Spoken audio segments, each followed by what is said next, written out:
Welcome to EARIE's 2020's invited session number 2 on empirical analysis of oligopoly. We have 2 speakers today. Greg Crawford is professor of applied microeconomics at the University of Zurich, and David Byrne is associate professor of economics at the University of Melbourne. Each of our speakers will have 40 minutes with 5 minutes of Q&A at the end. And please send any questions that you have to me through the Q&A function in Zoom. Greg will be talking to us about the case to investigate in Google-Fitbit and its implications for academic I/O research. Greg, you can pull up your slides. We're ready to go. Okay. Well, thanks very much. I think I'm ready here. Yeah, good. So first, let me thank the organizers and both the local organizers and Leslie for inviting me to give a talk today. It's nominally a session on empirical oligopoly, and by the end we'll get there. And so all the issues I'm going to talk about, actually this is a very case-based talk, but it's a case-based talk that ties to the pieces that are missing from the academic side. And so we'll definitely talk about questions of interest to those in the audience that are interested in empirical I/O and oligopoly. Okay, so let me give a little bit the plan. So this is going to be a talk in 3 parts. I'm going to start with just a little context, especially about digital platforms generally, even outside Google. Then I'll zoom in and talk, as the title suggests, about the case to investigate in the proposed Google-Fitbit merger, and I'll give context there, of course. And then I'll zoom out a little bit and offer a few of my own reflections, not just about the Google-Fitbit case, but having been engaged in sort of policy work, competition policy, interest and research in the last couple of years on what I see as, just from my own personal experience, about academic I/O's somewhat lack of engagement on these topics. But before I begin, I think it's important always for anyone doing any kind of policy presentation to offer their disclosures. So let me disclose that I recently did a small matter for Apple, unrelated to the Google-Fitbit merger, but related to the general foreclosure concerns I'm going to talk about today. I'm also working currently on a project for DG Comp, which isn't primarily about digital platforms, but touches. Okay. So let me talk first, as I say, a little context about digital platforms that are very much in the public eye. And so for me, this is by far the most interesting time in my career to study I/O, because people care, right? And people care about I/O generally, but especially about the rise of potentially dominant digital platforms. So here are 3 covers from fairly recent versions of The Economist, the latter 2 being about tech topics. And so these digital platforms, you know, I think people have been concerned for a long time about digital platforms and the potential that they have market power. And so there have been a number of bodies that have started to look into the issues associated with digital platform, about market power and digital platforms. And they started initially by producing reports. So David and I were joking just before the session starts that Australia was the first on this, and they were the first on this. And so they had their initial report in December of 18 and their final report last July. But there have been a host of others in the last 18 months. So the UK followed with an expert panel report, often called the Furman Report, because of the chairman was Jason Furman. The European Commission had its expert panel.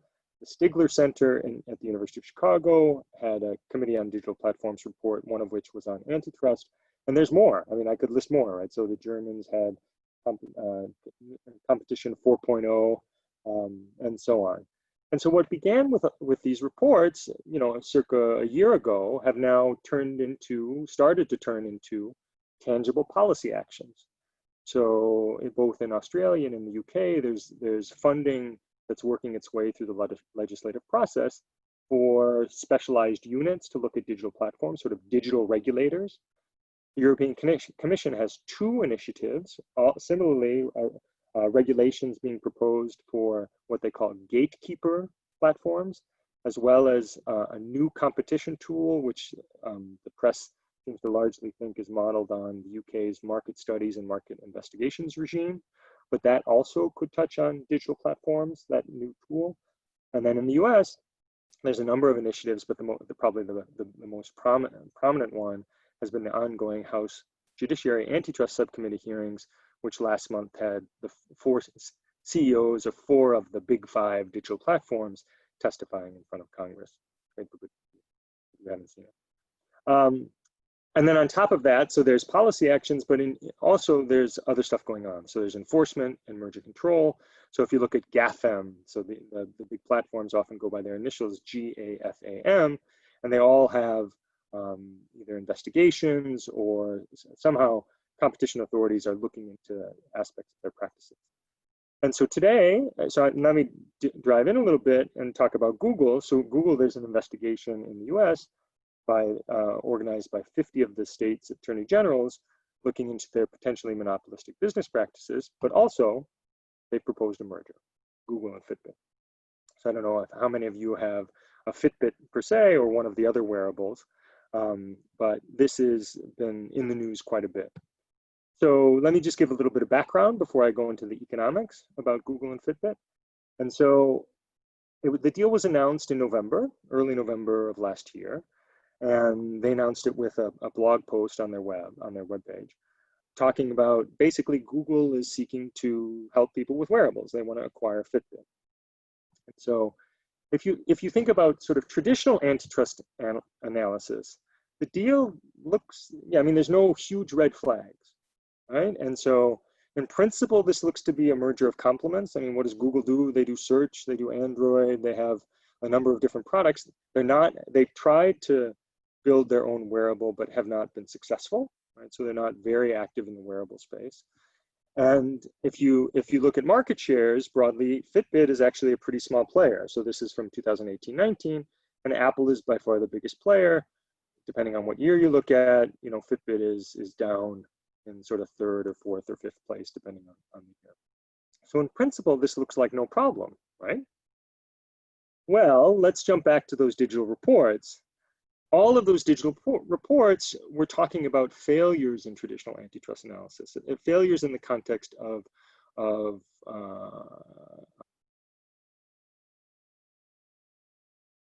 activity related to digital platforms.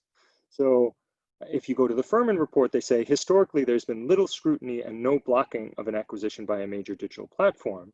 And so they recommend updating merger policy by ensuring that it can be more forward-looking. And Australia said, in particular, we have to look out for the acquisition of potential competitors, as well as economies of scope created by a control of data sets. The European Commission had more of the same, and it said it was particularly worried about cases where a dominant platform and or ecosystem, which benefits from strong positive network effects and data access and acts as a significant barrier to entry, acquires a target with a currently low turnover but a large and or fast-growing user base and a high future market potential.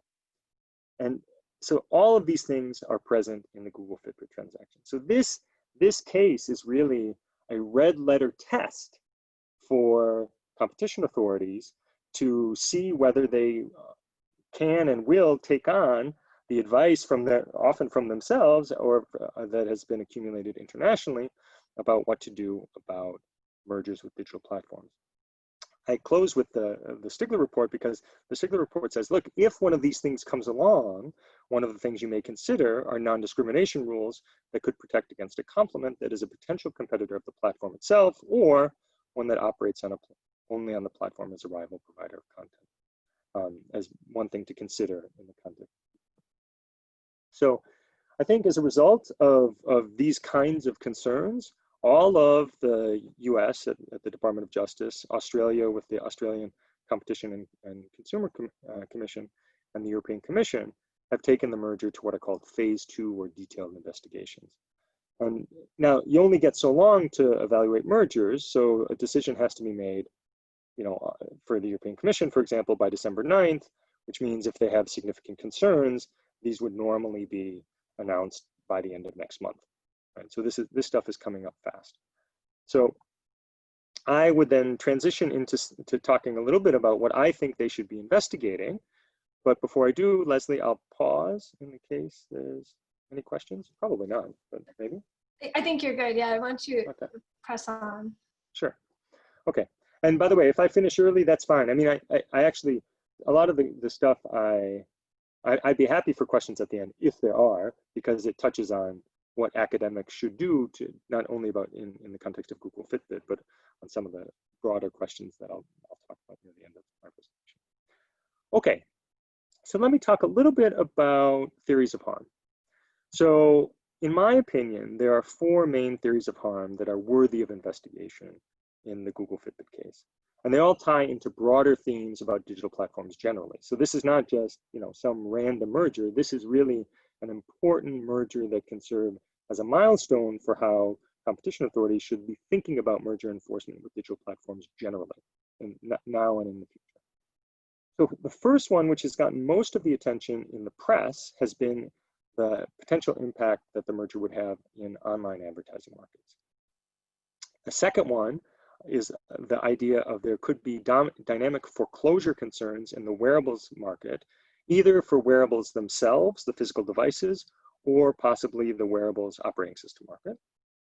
A third one is just to think of the loss of privacy associated with Google accumulating health data as a quality adjusted price increase, and in particular as possibly a hidden quality adjusted price increase. And the fact that it's hidden has different implications than if it were not hidden. And finally, there's the potential for dominance in foreclosure and health markets.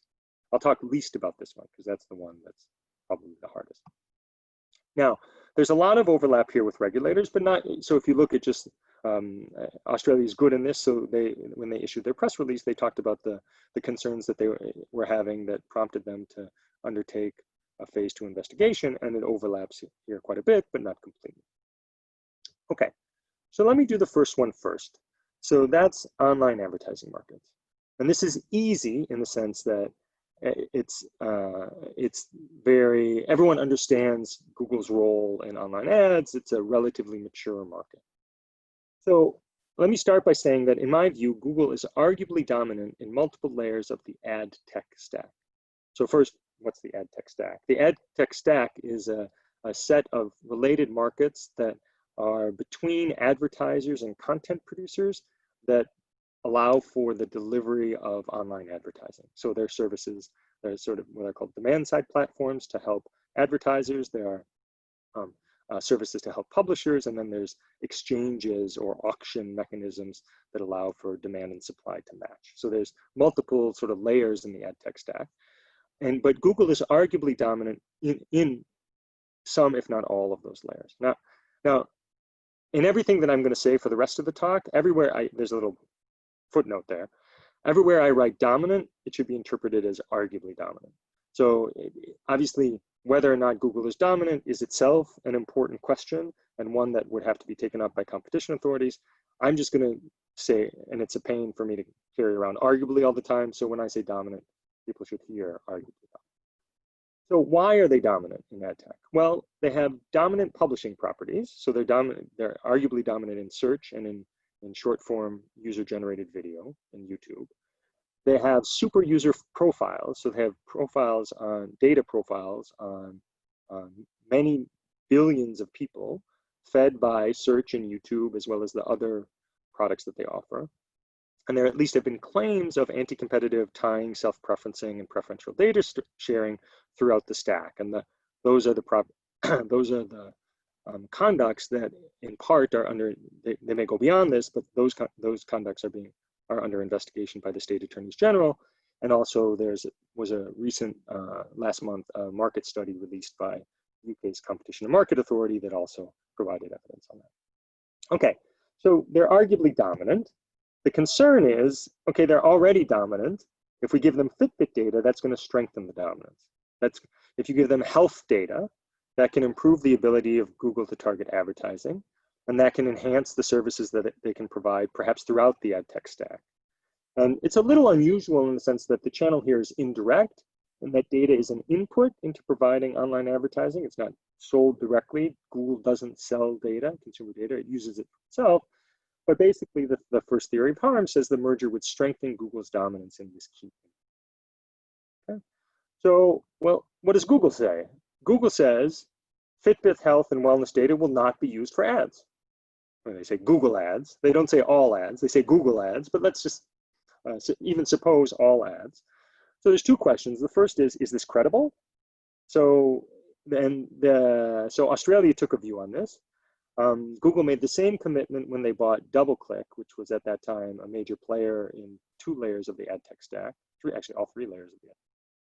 And they later changed their policy where they did share the data, Google and DoubleClick data.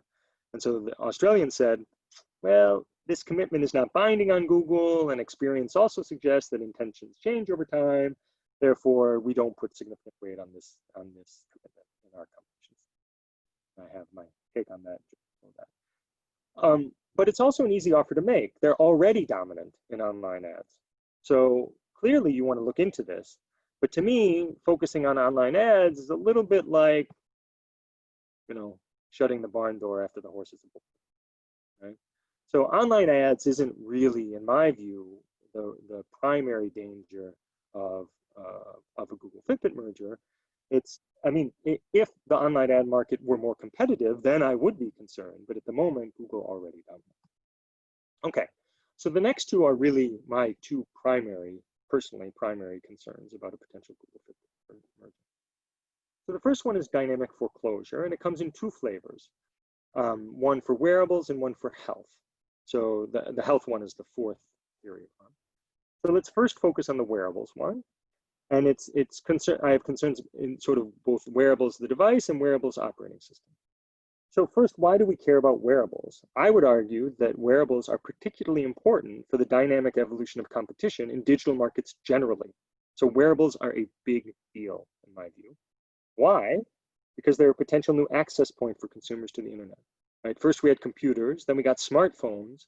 Well, next is wearables, right? Particularly as voice recognition technology develops.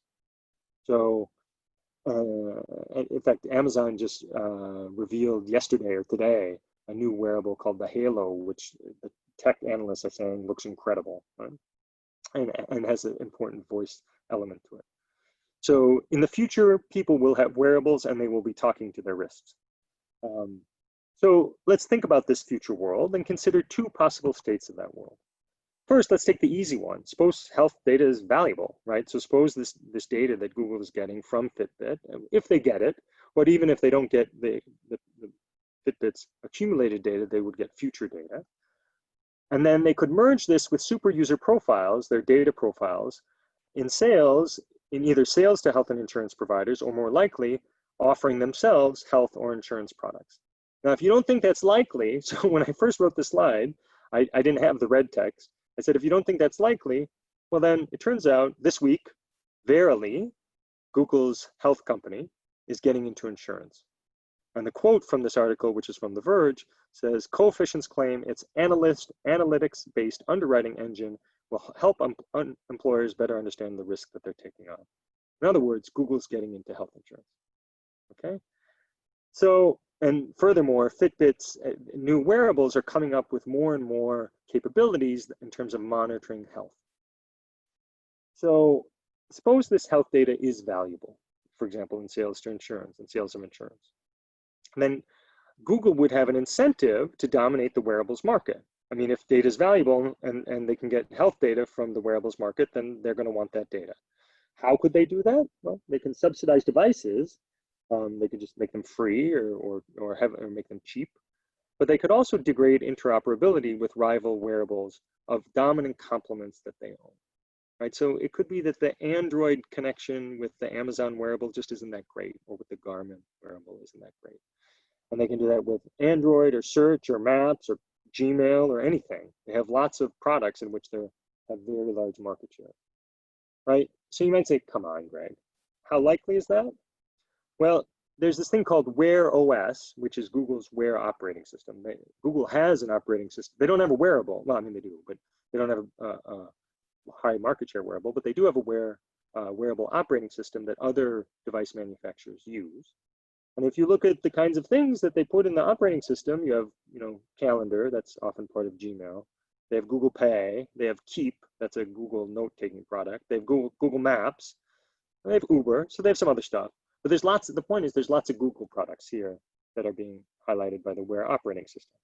So there are lots of Google apps that might be valuable on a wearable, You might say, well, come on. I mean, why they wouldn't they want those apps to be successful. They don't want to disadvantage their own apps on somebody else's wearable. And you might say, well, Google, I mean, the fact is that Google has a track record of using dominance in a market to affect competition in vertically adjacent markets. So the Google Android case was about Google using its dominance in Android or the Play Store to favor Google search, and the Google shopping case is about Google using its search dominance to favor its comparison shopping site. And this is exactly the same kind of conduct that's being investigated in the ad tech market. So Google has a track record of foreclosing. So this is a concern, right? Now, all that assumed that health data was valuable, but it's even a concern, and to be honest, it's even a bigger concern if health data weren't valuable. And you might say, why? I mean, surely Google is buying Fitbit for its health data, but not necessarily. If wearables are the new source of consumer attention, or at least for some, I mean, they don't have to take over mobile phones. I'm sure mobile phones will stay important, but if a fair number of consumers start interacting with the internet over their wearable, then Google is going to have an incentive to favor its operating system, to try to establish it as the standard for probably all non-Apple wearables. And basically, you know, mirroring the scenario in mobile phones where there's essentially two dominant operating systems, iOS and Android. And why would it do that? This would actually help protect its current dominant position in non-health data. So the data that Google gets from Chrome and Android and Maps and Gmail and all their other products, the uniqueness of Google having that kind of data would be at risk if there was someone else who was the dominant non-Apple operating system owner for wearables. Right? So that's the concern. And furthermore, if Google is able to execute foreclosure strategies, they're particularly likely to be effective. Right? Operating systems exhibit network effects and are likely to tip, just like they have in mobile phones.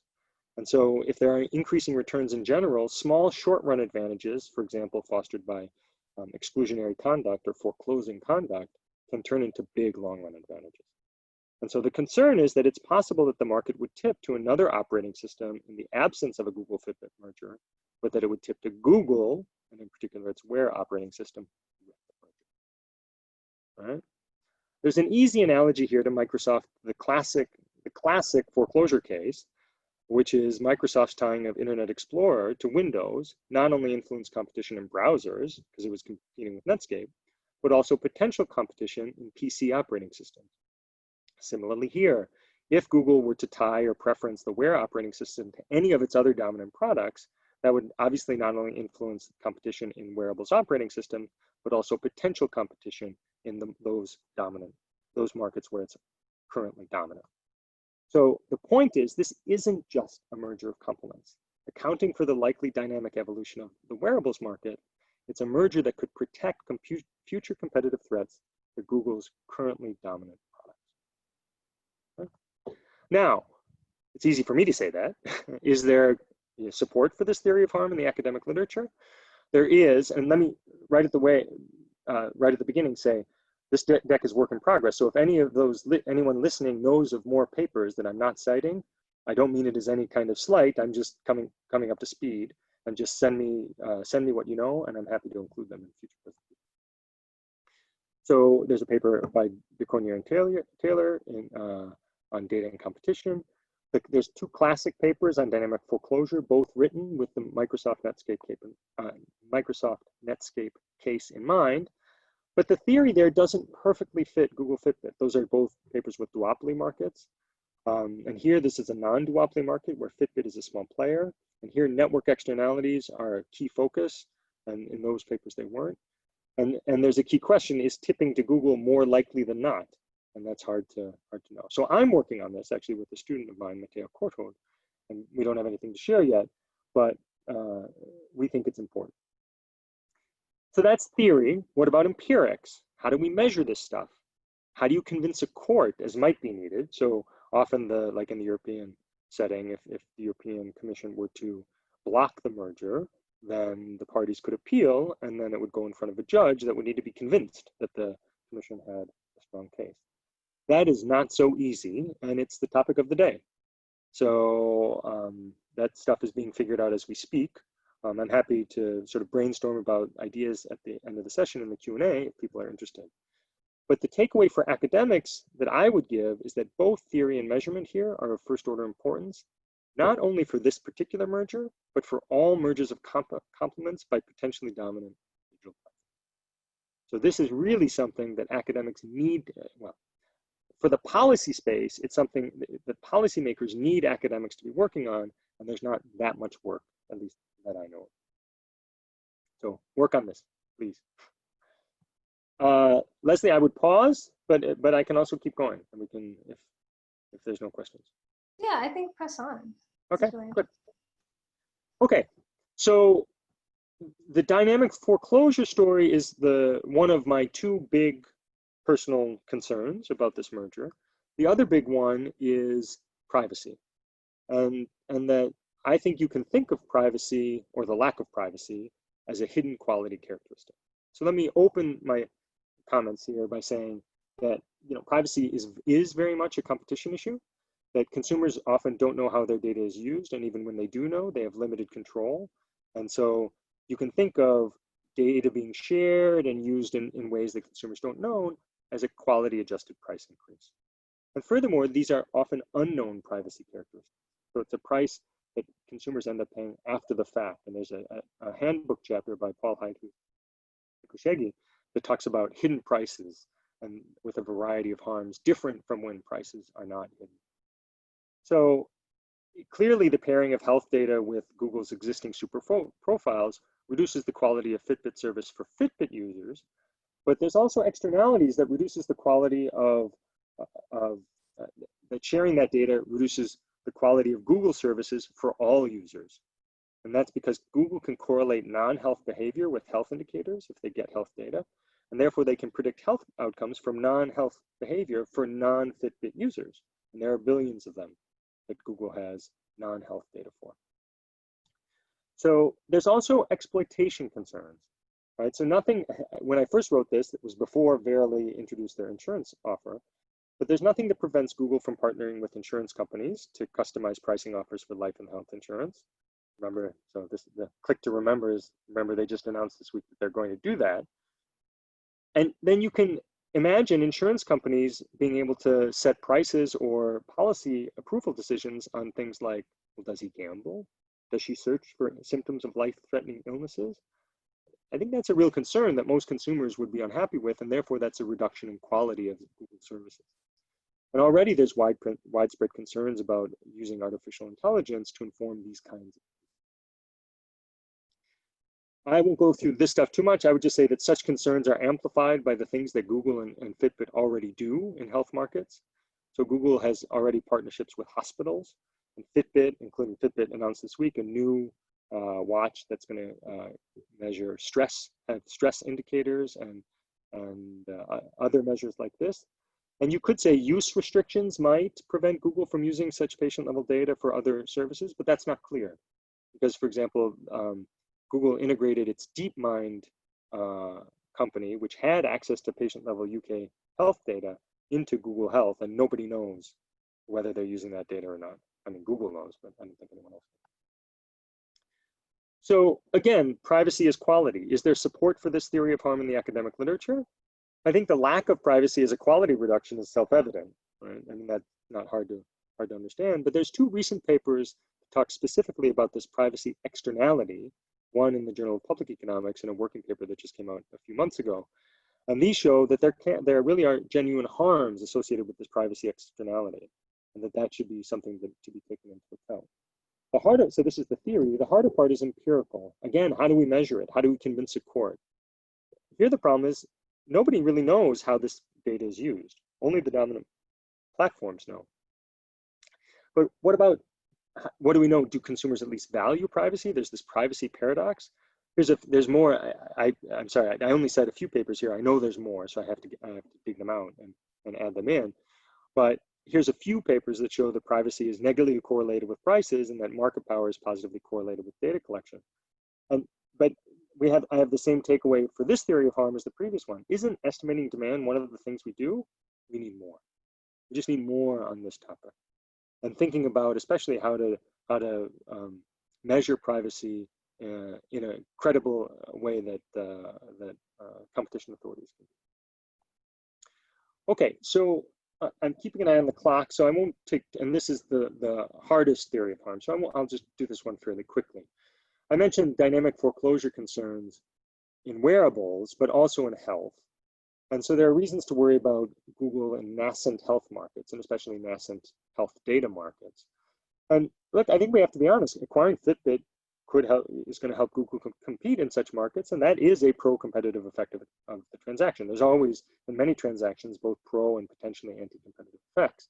You have to balance these out. The concern I have is that such markets could then tip to Google, which of course would depend on the characteristics of the affected markets.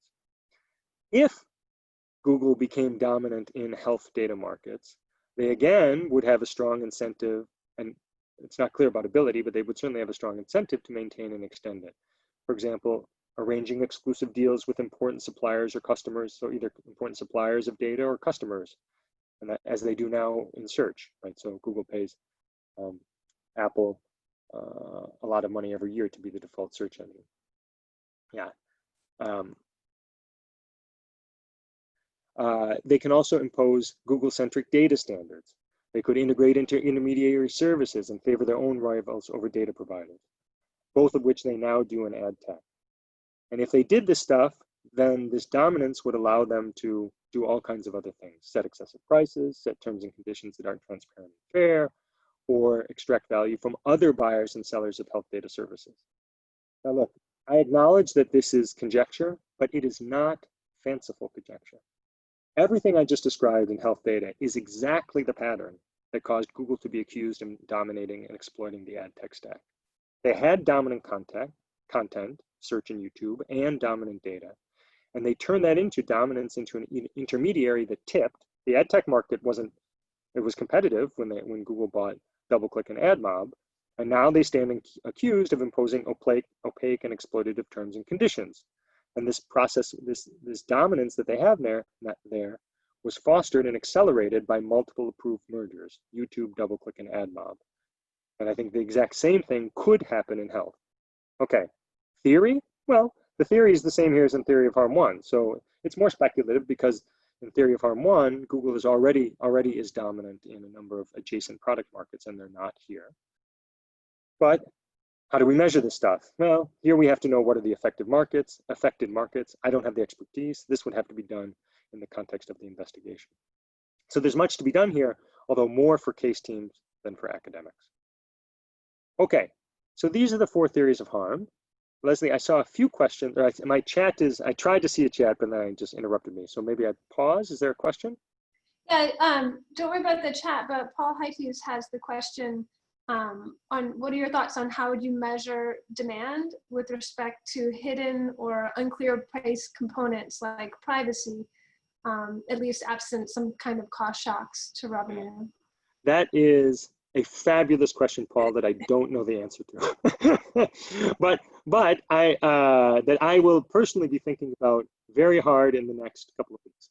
So I would, but that's exactly, so it's a fabulous question and it's first order.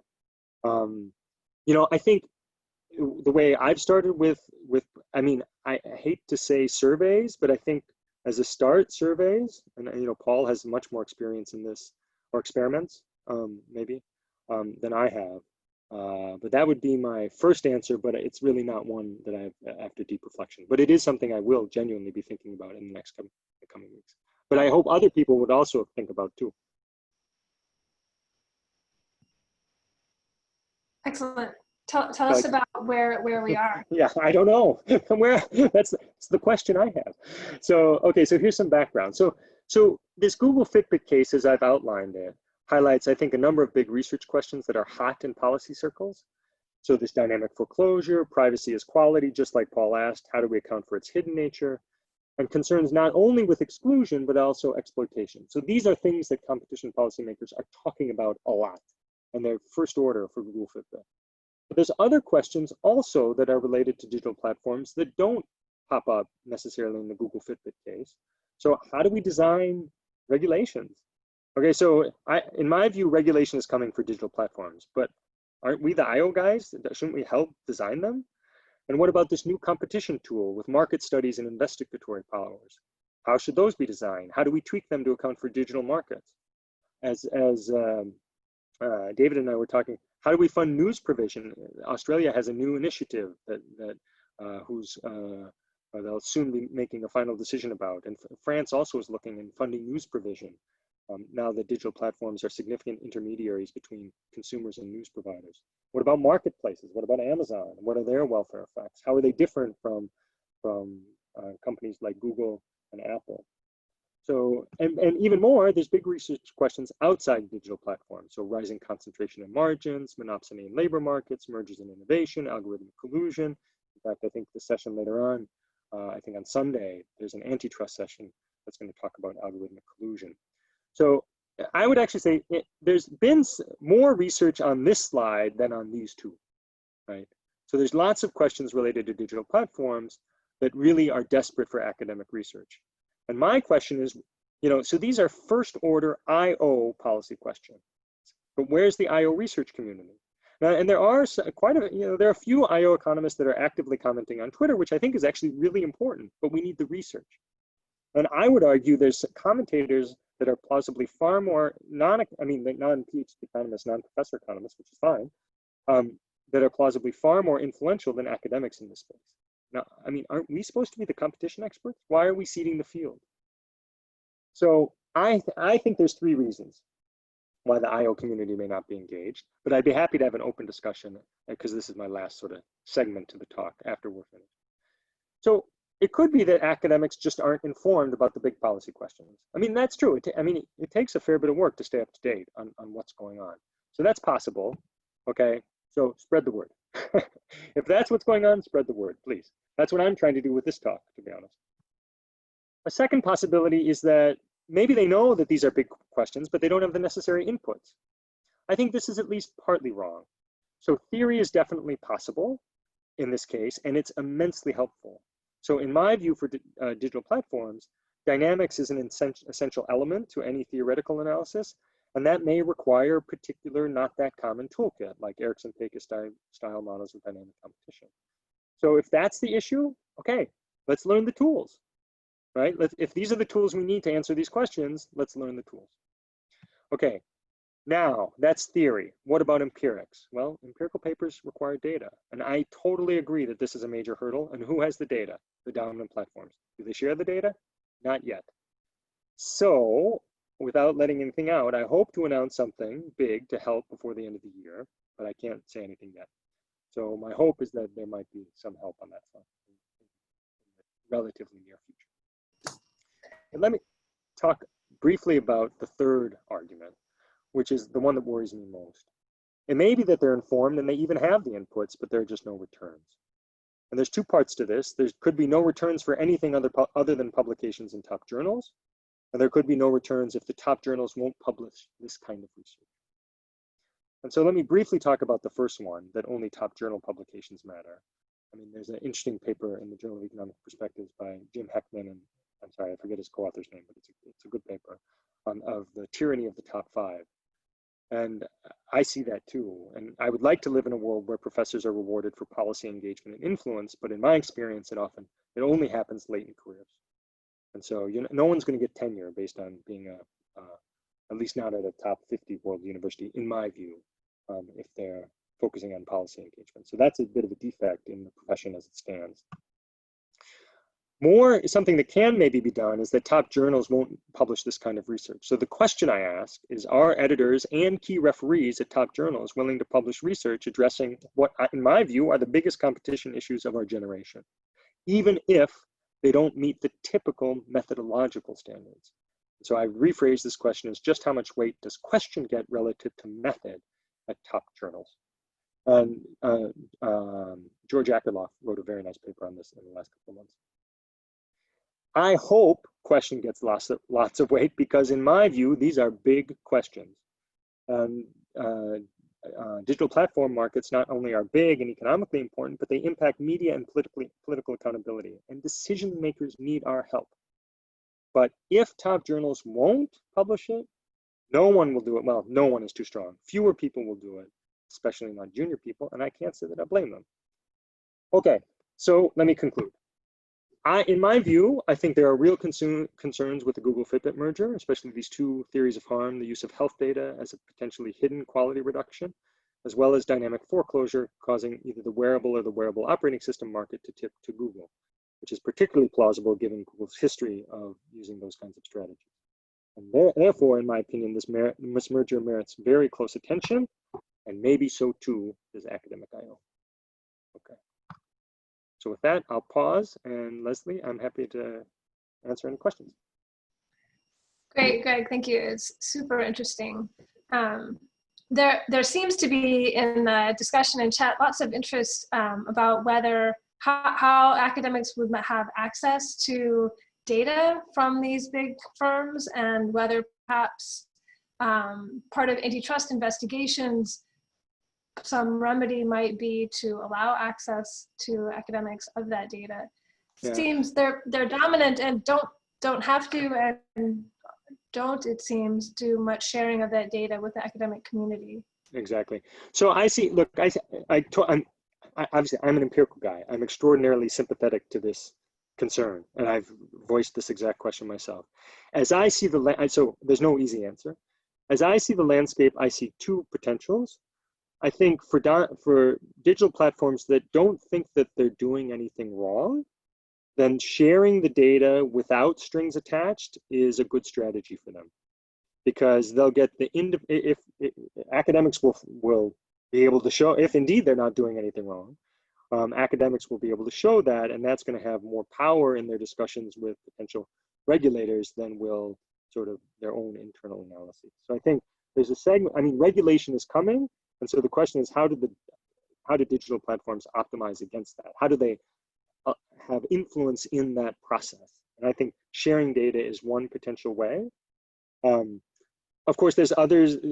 Some digital platforms may say, "Look, that's way too risky. I'm just going to stonewall." And then I think the only way you get this kind of data is in the course of investigations. So in the course of antitrust investigations, but of course things don't get published. So then you would have to include that kind of monitoring capability in the new laws that are currently being drafted regarding regulation, is to give a digital regulator sort of subpoena power to get that kind of data to monitor activity in the market, and then permit academics to have access to the data via the regulator. Of course, suitably anonymized and protected for confidentiality. And that third one is probably the most promising. I have hopes on the first one, but the third one is the most promising, but it would take some time, and it would take change in law. Yeah, let me just ask about attention, because it seems like you had some focus on the Google-Fitbit merger. Yes. And it seems like there's some possibility that allowing that merger would allow that market, the wearables market, to tip towards Google.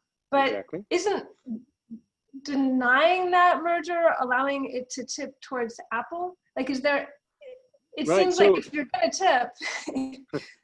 Yeah, so I think what matters here is a little bit, I mean, yes, absolutely. And I think there's just a difference in that Google has a very different business model than does Apple, right? So Apple largely monetizes the value that it creates in high prices, right, on the sale of devices. Now, don't get me wrong, it's moving into services, right? So it could be that over time, Apple would shift into having maybe a hybrid business model where they monetize on devices and on advertising. But Apple, as it stands now, has taken a privacy strategy, a pro-privacy strategy. And in fact, they just announced this week that consumers are going to have to opt in on many data sharing characteristics on Apple devices, which is really going to impact the online advertising market, which is the exact opposite of the Google strategy. So don't get me wrong, and also Apple isn't really known for licensing its operating system to other players, right? So, so I think, I mean, but don't get me wrong. I think I would also worry about Apple. I mean, but Apple's natively there. I mean, so an Apple Fitbit merger would be a little unusual anyway. And but also, look, suppose the market did tip to Apple organically, or suppose Google came up with a wearable and it organically tipped to Google, then I think you have to look at regulation. But the question is, the issue as I see it is, let's not allow a merger that makes that happen easier, right? So because regulation is always harder after the fact than trying to block a merger that could foster the tipping. Greg, thank you very much for a super talk, really interesting. And now I'm afraid. Yeah, sorry. We're out of time. But Okay. there's so much more to discuss. We really appreciate yeah, my pleasure. that, and Thank you. maybe you can see the questions that are. I will. I'll look now. Please. Okay. Great. And Thanks. David, let's turn to you. David Byrne is going to talk to us today about price discrimination, search, and negotiation in an oligopoly, a field experiment in retail electricity. So this is complementing Natalia Fabra's earlier talk on electricity markets with issues of subsidies. Thanks, Leslie. I'll just get myself set up here. Just publicly post one set of prices, but they'll engage in private negotiations with consumers off of those prices. So we see this in banking, healthcare, automobiles, telcos, electricity, private schooling, retirement savings. And this gives rise to sort of a form of price discrimination that potentially segments consumers based on their willingness to search and bargain in a marketplace. And when you're in these sort of settings, you naturally get to policy concerns around whether these types of pricing structures are regressive. So if lower income folks tend to have higher search and bargaining costs or an ability to search and bargain in a marketplace, there's a worry that, you know, low income people pay the highest prices. These are pretty common policy concerns, but it's hard to engage with them. And it's hard to study this type of price discrimination because negotiated price data are often proprietary and just unavailable for researchers. So what we do in this paper is we take a field experimental approach to the problem of trying to reveal negotiated prices in an oligopolistic market. And we do that to study what pricing structures look like that involve public price posting and private negotiation. So what we did was we built a call center. So we built a call center, we staffed it with professional actors, and we ran an audit study where these actors were negotiating live with firms over prices. So this borrows from labor economics. So in labor, most of us probably know that there's these audit studies where we mail fake resumes into employers to try to see on what dimensions, race, gender, for example, companies discriminate on in making job offers. And so we're borrowing basically this idea to try to understand sources of price discrimination in IO. The negotiations that we set up involve sequential bargaining. So what we're going to see here is our actors provide information, ask for a price quote, provide some more information, ask for another price quote. And so what we're going to see is how information revelation within a sequential bargaining game affects sort of the path of bargaining outcomes. And through that, how firms, on what dimensions firms discriminate and extract rents in the bargaining process with consumers. We take the negotiated price data that we get through the field experiment and we combine it with posted prices that we scrape from the companies that we're studying. And that allows us to provide sort of this novel characterization of what price posting and negotiation looks like in an oligopolistic industry. Now, as Leslie kind of foreshadowed, that industry is retail electricity, and Natalia's talk doesn't, I don't even have to talk about this anymore, but I'll give this specific issue in this paper that we're speaking to. So there's a big question when it comes to electricity retailing, kind of globally, whether or not we should be deregulating retail electricity markets. So in Texas and various parts of Europe and Australia, we have deregulated electricity markets, retailing, where there's competition. And that was sort of, you know, in favor of having regulated local monopolies. So people that push for deregulation of these markets argue that through deregulation, through competition, there's going to be sort of more incentives, and firms are going to have a better ability to integrate things like renewable technologies onto the grid, and while keeping prices sort of down through competitive forces. So that's kind of what people push, is that competition will more quickly get us to a lower carbon grid potentially, with the pricing plans to match the technologies. On the other side of this is the basic issue that people don't really pay attention to electricity. It's kind of boring. It's complicated. There's nonlinear pricing. And so people sort of check out of these markets. There's information frictions as well. And so sort of pushing back against deregulation is just consumer apathy and search frictions. And so this paper really speaks to a growing body of evidence that highlights the latter issue. And so deregulation kind of isn't going to be as cracked up as you might think it is if people aren't really engaged in the marketplace. So here's what I want to do. I'll connect what we're going to do to some related literature to give you some context for it. I'll give you a bit more detail then on the electricity market that we embedded the field experiment in. Then I'll get into the experimental design. I'll then characterize sort of the results in two ways. First, we'll talk about what price posting and private negotiation looks like. And then we'll unpack how information frictions and these consumer characteristics that we study influence sequential bargaining outcomes. Then we'll have time for Q&A, but I'll probably pause a few times, Leslie, through the talk just in case things come up, clarifications at a few points, because there's lots of time buffer here. Okay, so just a few areas we connect to. So there's obviously in empirical IO for sure a huge literature on studying price discrimination. A lot of the really interesting recent work we're seeing coming out is on this issue that there's price discrimination based on people's perceived search friction. So the idea that we give different prices to different people who have different sort of ex ante perceived search costs. And that's kind of really at the heart of Alan Clark and Oud's paper in the JPE. And we're trying to dig into this further. So with the experiment, one thing we're able to do is actually test whether or not there is search-based price discrimination. So that's sort of one key thing we do through the experiment that really validates a lot of the structural stuff that these guys were doing in their paper.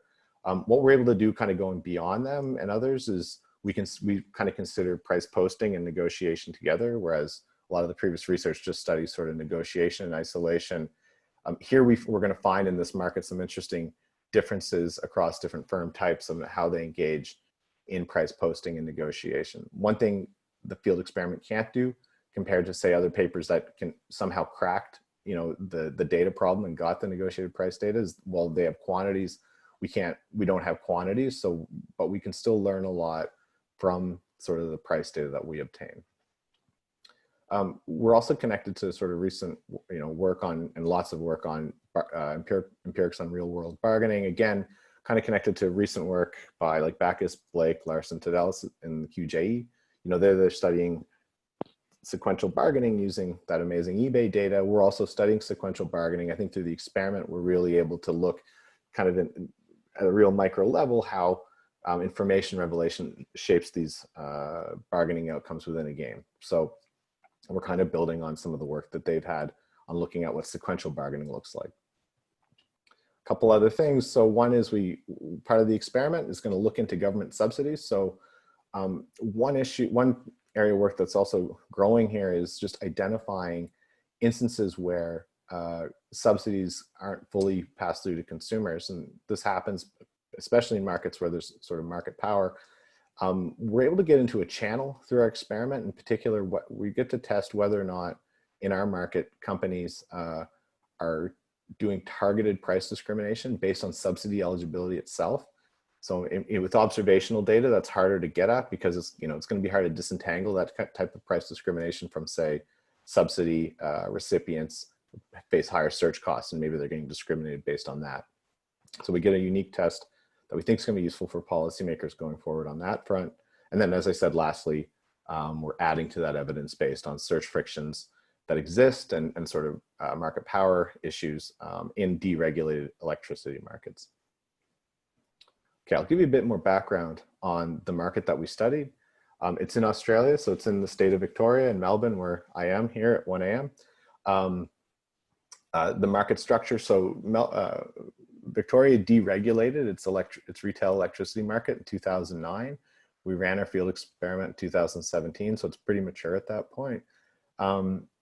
in 2017, but this is also true today, the market is characterized by sort of 3 dominant firms that have a collective sort of 60% market share. These were the 3 original regulated monopolists that were serving different parts of the state before deregulation. So they're sort of like the incumbents, and then the way the government sort of breaks the market up, they say, well, there are these entrants that came in, there's 4 of them that turned out to be sort of mid-sized competitors. They have about a 28% market share. And then there's this fringe that sort of competitors, 6 smaller firms that together have a 12% market share. They compete on price, right? So it's just electrons. They're selling you a homogeneous product. Increasingly, they're trying to get into things like, especially nowadays, new technologies and stuff, but primarily for most people, they're competing to sell electricity contracts. They're trying to sell you power.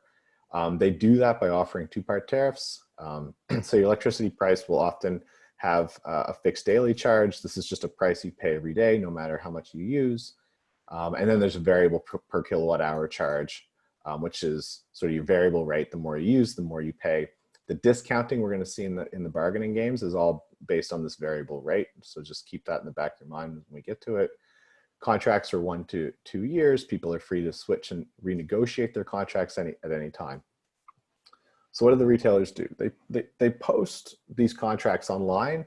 There's 2 types of posted contracts. One's a default contract they're forced to offer by the government. Basically, it's a backstop contract that if your current contract for some reason runs up, you just move on to this default contract so that they don't shut your lights off. But what really, not many people are on those contracts. What really matters are these sort of competitive advertised rates. These are the contracts you will see if you visit these companies' websites. It's what they promote in on social media, physical print media, television, etc. So we have these posted prices. At the time of our field experiment, there was sort of anecdotal evidence of negotiated price discounts from the posted rates.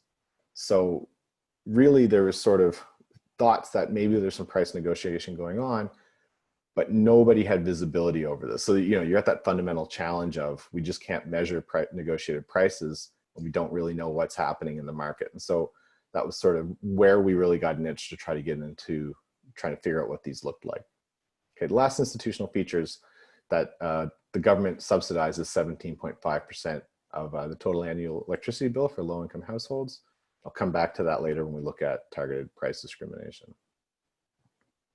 Okay, just 2 other pieces of context. And we're going to talk about, Greg's already introduced the ACCC, so the antitrust authority in Australia.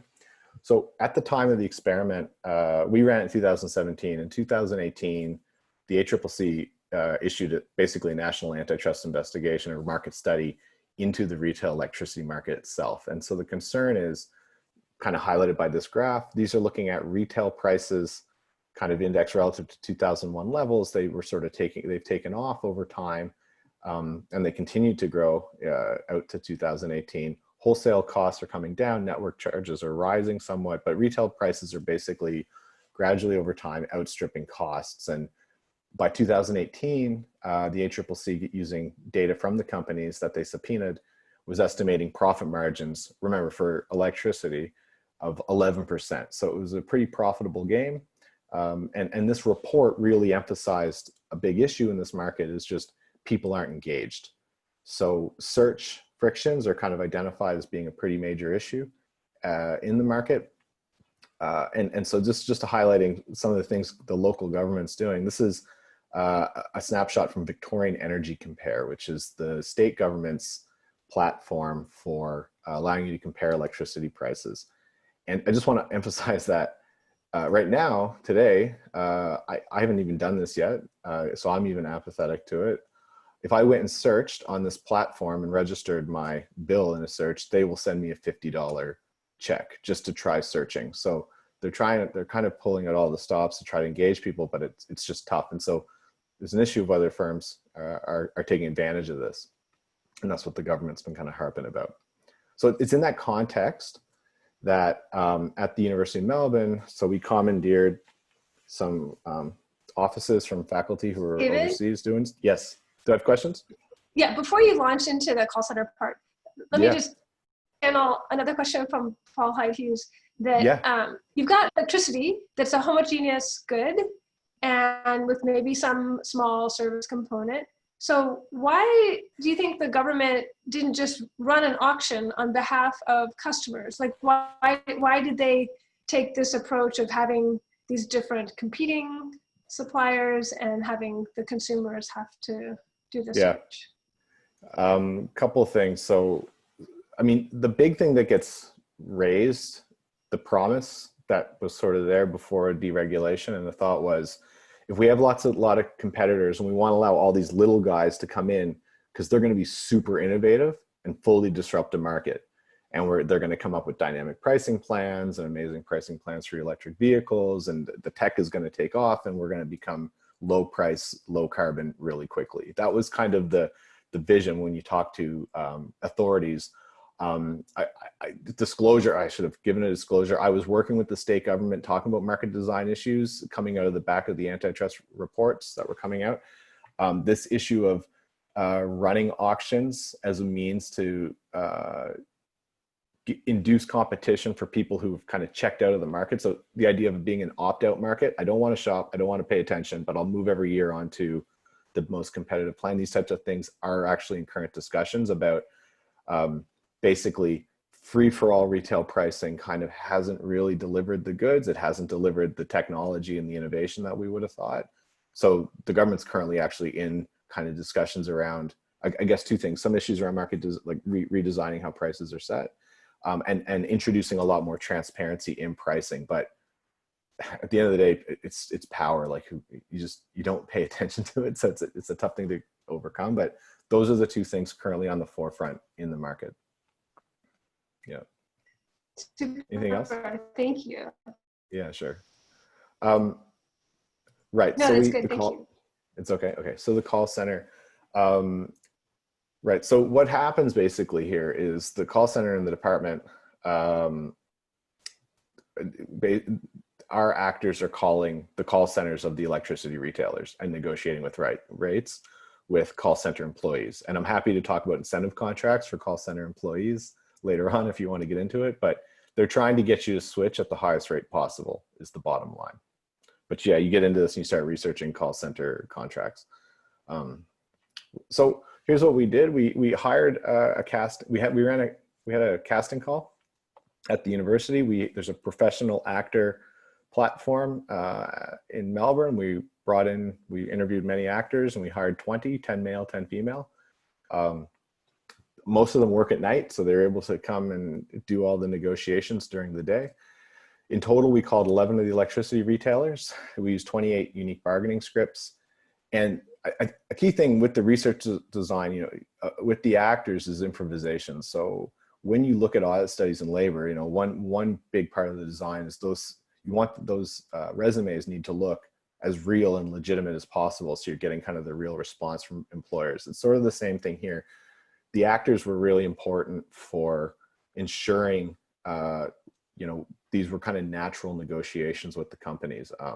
We kind of trialed it a little bit with undergraduates, and it turns out that actors are cheaper than RAs to hire, and they're just better at improvising. So they were a great match but in all seriousness, the improvisation is an important part of this.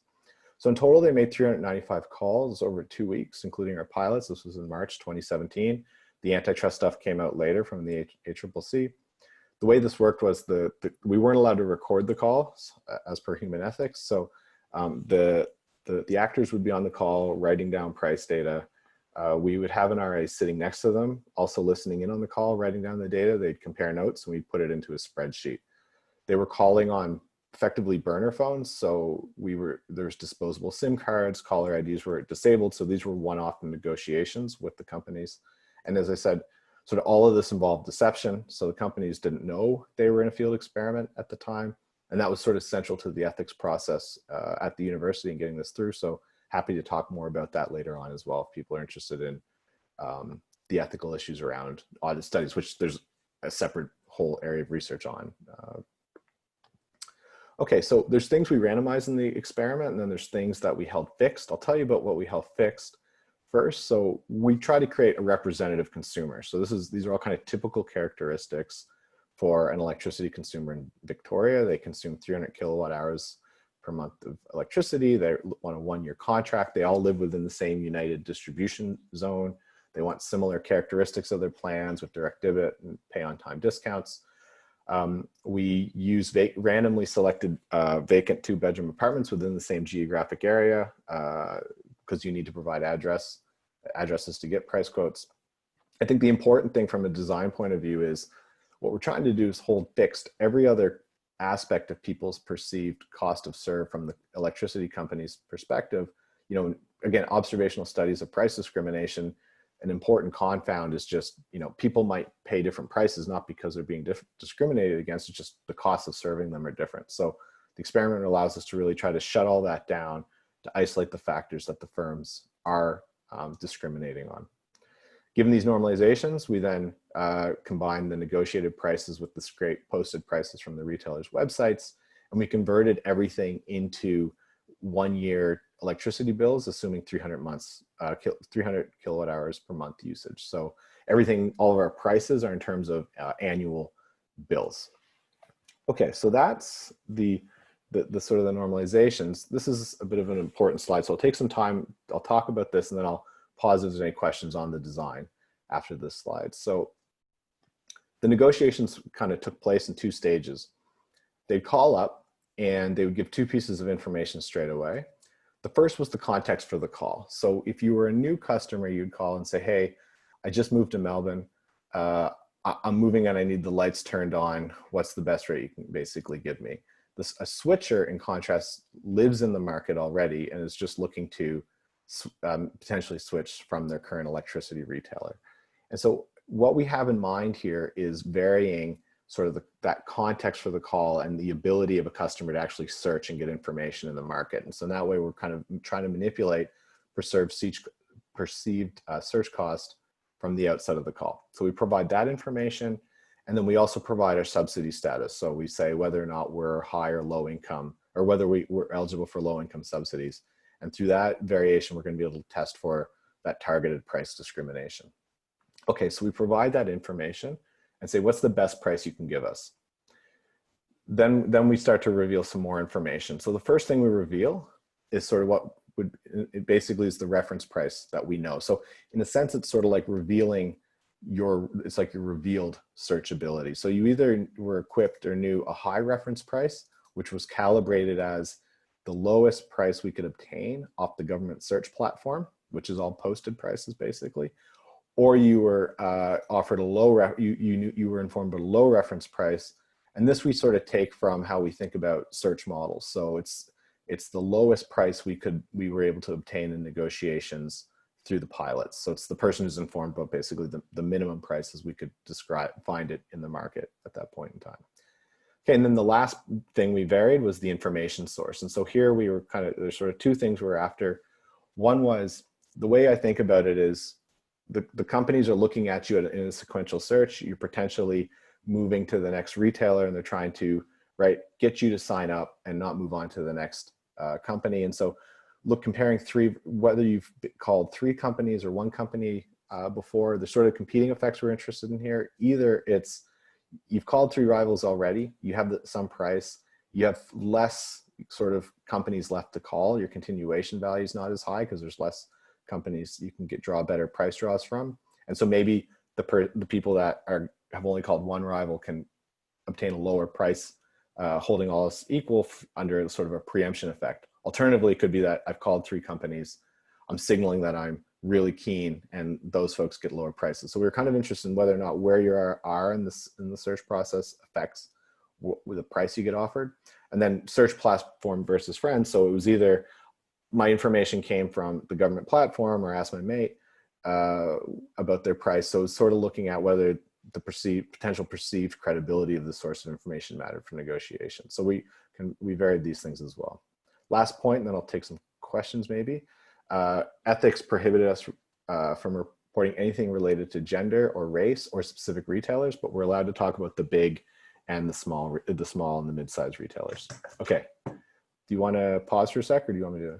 Yeah, so do you know if there is price discrimination between people asking for prices on the phone or versus other channels like price comparison sites? we're going to look at versus online versus the phone. That's coming up straight away. That's a good, it's an important point. Yep, that's going to come. Good. Okay. Okay, so first thing, I'm just going to show you some of the data and sort of characterize what price posting and negotiation looks like in this market. So this is the distribution of posted prices. So across these companies, and try to keep, remember, these are, it's electricity, right? So they're selling this homogeneous product. We have dispersion. On average, sort of your average annual bill is about $1,100 per year under posted prices. So now this is the call-in distribution. This is the distribution of prices when you first call in and get that first price. You can see we can start to generate some mass to the left of the posted price distribution. The average is about the same. On average, the bill's around $1,100 per year under those call-in prices. The other thing to note here is we do find evidence of what we think of as sort of like sucker rates. You call in and they're offering you a way higher price than what's posted on their website at the point in time in which you've made the call. Okay. Then we start to haggle and we can drag the distribution further over and we start getting some mass around, you know, bills on the order of $950. And so that's, especially for low income folks, that's a big savings relative to an annual bill of $1,100 if you were just to purchase based on contracts you see on the web. So econometrically, we just want to quantify what the magnitude of the discounts are based on these distributions. So the way we do this is we estimate a model where the dependent variable is the log of the total bill, and we regress that on dummies for whether it's a posted or a call-in or a negotiated contract. We control for the caller's experience, the actor's experience when they made the call, the actor fixed effects, date fixed effects, and some errors. Okay, so we run this regression, and the punchline is, if we just focus on the numbers here, when you call in, relative to that posted rate within a company, you're offered a 1.5% discount. When you negotiate, you can get a 4% discount off of posted rates. Then that naturally raises the question, how big is a 4% discount, right? And so the way we think of it is when the ACCC subpoenaed the proprietary data from the companies in 2018, they estimated about an 11% retail margin. So when we apply a 4% bill discount to the average annual revenue for a given consumer, if we discount that by 4%, that per person margin goes from 11 to 8 percentage points. So amongst those who negotiate, we think the number is not small. We think the firms, you know, are willing to reduce their margin on the order of 27% when they start negotiating with individuals. Okay, now the other thing we kind of discovered here was that the behavior is actually quite different amongst the incumbents and the mid-sized firms and these entrants when it comes to price posting and negotiation. And it's going to point to segmentation, sort of discrimination giving rise to segmentation in the marketplace. Okay, so what's kind of useful just to show you some in the raw data is what these the distribution of within call percent discounts when we go from the retailer's posted price to the call-in price, what's that discount, and the distribution of discounts going from call-in to negotiated. I'm going to plot these distributions by these different firm types, incumbents, the mid-size, and the small entrants. Okay, so this is going from posted to call-in. What you'll notice is there's a huge mass at zero. So what this is telling you is the negotiations tend to start right at the posted price online. What's notable is these mid-size entrants are particularly pronounced in starting their negotiations precisely at the posted rate, on the order of sort of like 75% of the time they do that. They do it much more frequently and statistically differently from what the incumbents and the small entrants do. You can also see the sucker rates out here. These are you know, on the order of an incumbent offering an initial price that's 20% higher than the posted price online. So you can see you don't always start below, but quite often you do, especially with the smaller companies are the ones really that start negotiating with you quickly. When you start to haggle, so this is going from the call-in price, then within the negotiation to the negotiated rate. Again, firms will negotiate with you, but you know, a lot of these negotiations end in, we're not offering you any more discounts. What's again notable, and we're going to see in a minute why this is the case, those mid-sized companies that have that 30% market share 80% of the time, they're not giving you a discount. So they're not giving you a discount when you call, and they're not going to give you, they don't budge at all through the negotiations. Okay, so when we look at, we can run these regressions where we estimate discounting rates, and this is just how you modify them to look at firm-specific discounting functions. I'm going to just present the regression results graphically, and you can kind of see what's going on with these mid-sized firms. So what these are giving us the discount rates, the point estimates, and then these 95% confidence intervals, all relative to posted rates for incumbents. So we're looking at just this one regression, but I'll plot the results sort of by the different groups. So this is telling you that the incumbents offer a 1% discount when you call in, but that's not statistically different from 0. If you start to negotiate, they'll get down to a 3.6% discount off of their posted rates. When we bring in the estimates then from mid-size entrants, what we found is that these guys are offering a 4.3% posted discount relative to those incumbents, okay? And then they don't haggle. So the reason they're not negotiating is because they're already low and they're not moving on that. So what that, to me, what that implies is they're competing basically online or through the people who search based on posted prices, which is mainly online based search. And beyond that, they're not going to haggle with you at all. In contrast with the small guys, they're very heterogeneous, they're noisy. It is the case that relative to their posted prices, there's a statistical difference here, right? That they are engaging in negotiations. The point estimate, so, you know, on average, you can get up on average an 8.1% discount negotiating with the small firms. It's not statistically different from the discounting from the other companies, but it is in our data when you look at that hump where the lowest offers are being made. They're exclusively amongst those small entrants. So there are amongst the small entrants is where the discounts are, whereas the mid-size entrants aren't negotiating with you, but they're just starting by posting low. Okay, so that's kind of what the pricing looks like. It suggests to us. Yes. Do you want me to pause? Yeah, sure. On this graph, are you attributing the differences in their negotiation characteristics to their size and their status as incumbent or not? Like, were all the small entrants similarly placed? Right. So it's not about, so thinking about size is probably not the right way. I think it's more about incumbency versus entrance. So I think what we're getting here, and this is what we're currently working on in the paper and the revision, I think the issue is that you have the incumbents that were there and were endowed with a customer base. And I think they're pricing to a captive group. And then these mid-sized entrants are the ones who came into the market kind of first and were eating away market share based on posted prices. And then these piranha type firms, they do a whole bunch of different things. These also involve like green companies and things like this, but it also involves, you know, the heaviest discounters are here as well. So they tend to be, if I just characterize what the blue guys sort of look like, there's more entry and exit amongst these guys, and they're just kind of nibbling at market share. And some of them take this extremely aggressive pricing approach to try to attract customers. I'm not sure that answers the question, but it's more about incumbency status. And I tend to think of it as sort of like a sequential game. These guys were here first, these guys came second, and then these guys kind of came last and churn a bit. Got it. And maybe at this point, you could also say something about whether you think the electricity call centers realized, do you think they knew they were part of an experiment, and how you think those employees were compensated? Were they incentivized to get the highest possible price for their client? Yeah, so they're trying to get you to switch at the highest rate that they can. That's the incentive.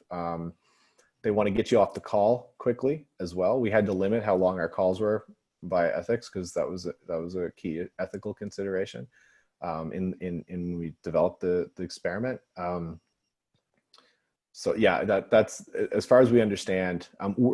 There's more we can do. Steve Tadelis had some good ideas about how we can interview ex-call center employees to kind of nut out some of the other details on their contracts. So, but our understanding based on the research we've done on this is that that's kind of a common incentive contract for a call center employee. Yeah. Thank you. Yep. Oh, and we mixed and randomized and spread things all throughout the days to try to mask whether they're going to be an experiment. So we would never had somebody call a company more. They would only call once or twice a week. So we spread it out because we didn't want to be detected.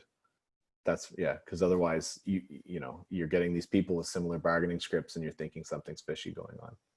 Yep. Right. Great. Thank you. Yeah.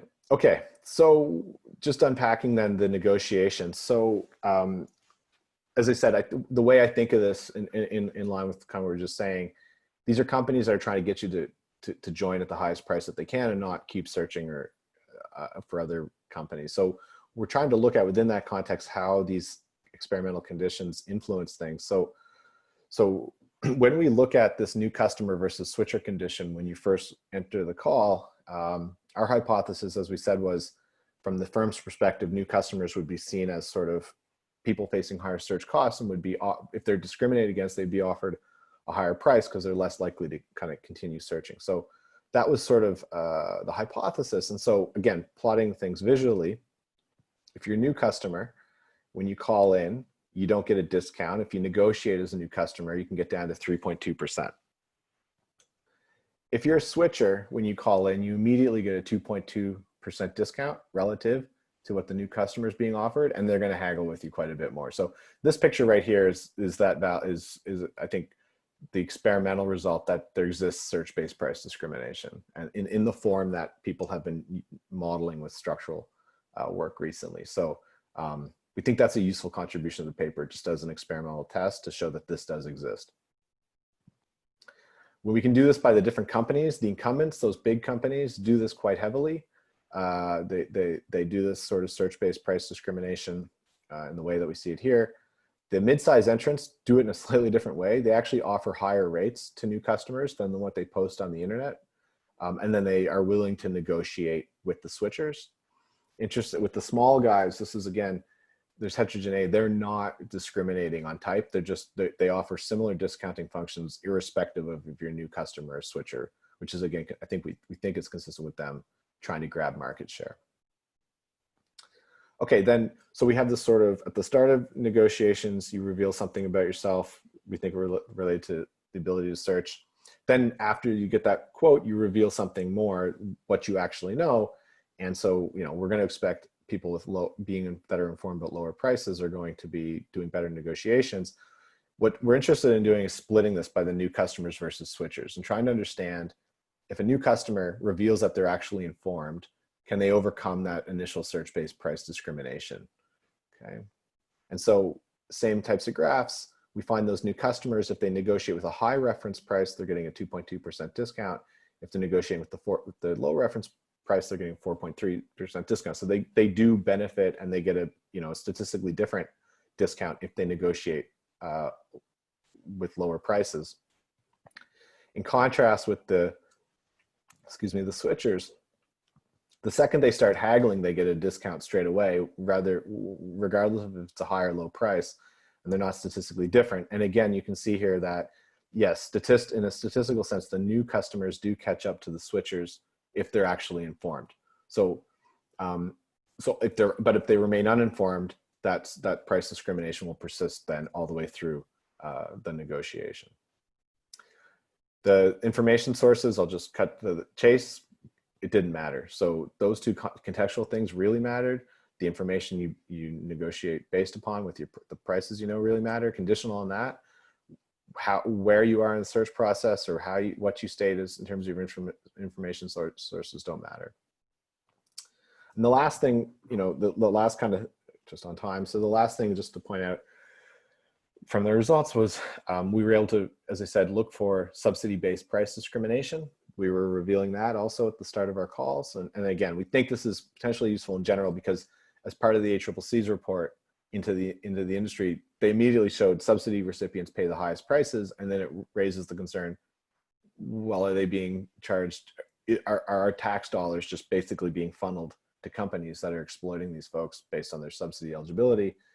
This test review in this market at least shows that's not the case. So what, you know, when we presented this work to the ACCC, we're saying, you know, this is, you don't have to worry about that, at least here, based on our work. It's more likely based on, again, but what we have, it's more a story about search and bargaining frictions with the low income types. Okay, so that's the paper. So we see these pricing structures in many markets. We never really get a chance to study them because we can't get the negotiated price data. And we think audit studies might be a way forward for getting a better sense of how price discrimination works when there's private negotiation. We have some interesting heterogeneities and differences, and we're trying to come up now with conceptual framework to better frame this stuff. Based on incumbency status, we established search-based price discrimination, and as I said, we think they can be used for looking at subsidy-based price discrimination as a potential channel for incomplete subsidy pass-through. Okay, that's it for me, Leslie. Great, thank you very much.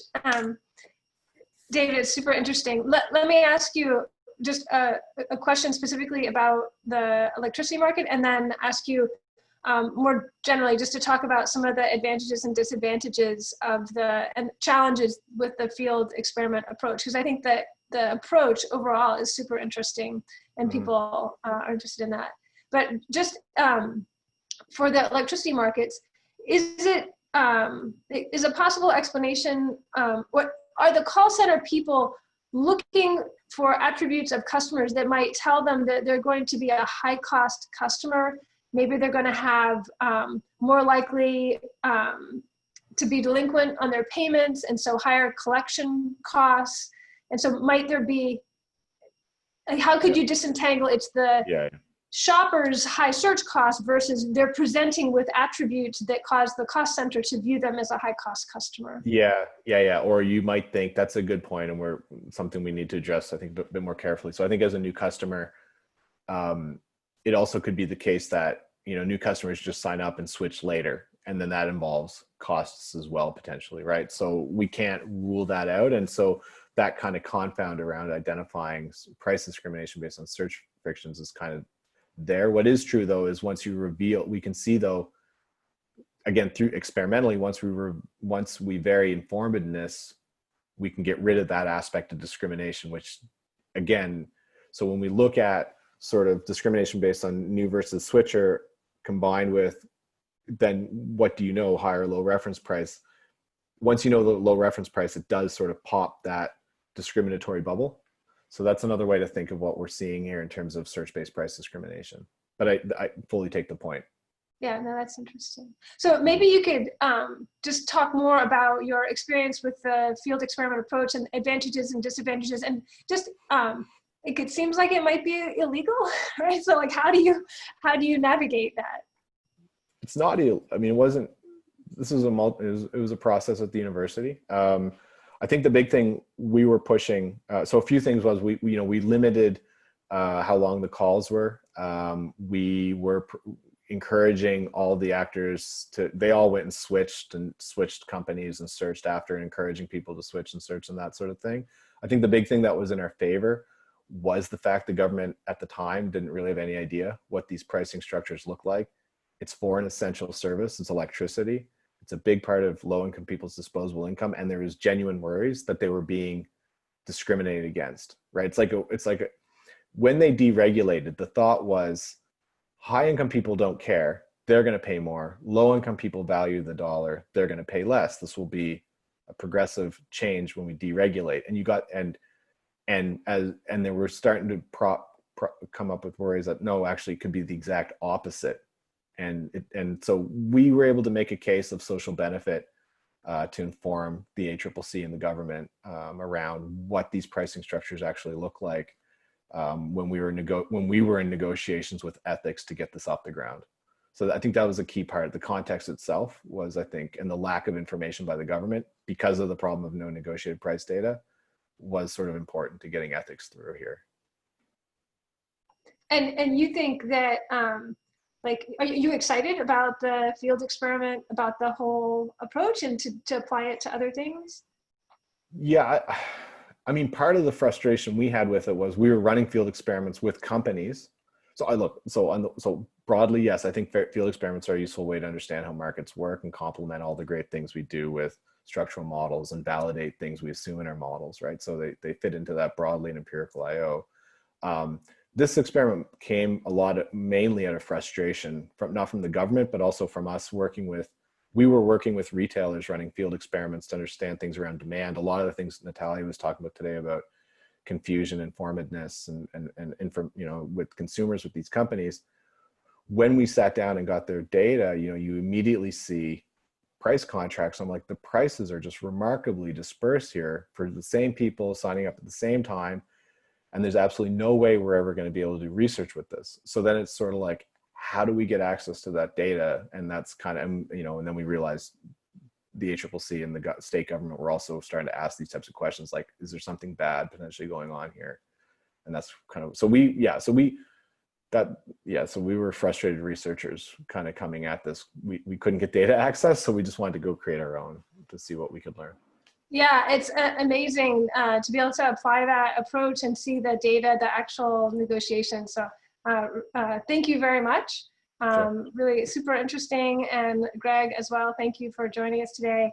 And we have a virtual round of applause for both of our speakers.